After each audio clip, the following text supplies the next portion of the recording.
Vous êtes opposé becs et ongles, de façon imagée, contre ce quatrième mandat du président Alassane Dramane Ouattara. Oui.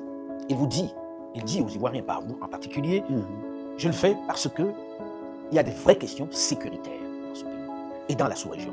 Et qu'il est celui qui peut endiguer, on va dire, cette invasion des terroristes. Que répondez-vous à ça? On peut développer tout ça. Les États-Unis d'Amérique ont affaire à des menaces nucléaires de la Chine, de la Corée du Nord, de la Russie, mais c'est pas pour ça que Trump va dire, bon, comme il y a des menaces nucléaires, alors je reste au pouvoir. Non, cessons d'être nègres, parce que c'est pour ça qu'on se moque de nous. Vous trouvez que c'est être nègre que de dire je reste aux affaires pour protéger mon pays? Oui, non.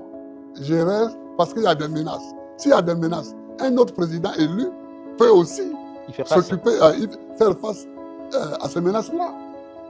Pourquoi ce serait lui, Ouattara, qui serait vraiment le seul capable d'être le Zorro de la situation? Peut-être parce qu'il comprend mieux la situation que les autres, et qu'il estime que dans l'opposition, il n'y a pas... Mon œil. Et là, je vous le dis, mon œil. Mon œil. Alors, Président, on dit il y a toujours une menace contre un pays. Il y a toujours une menace.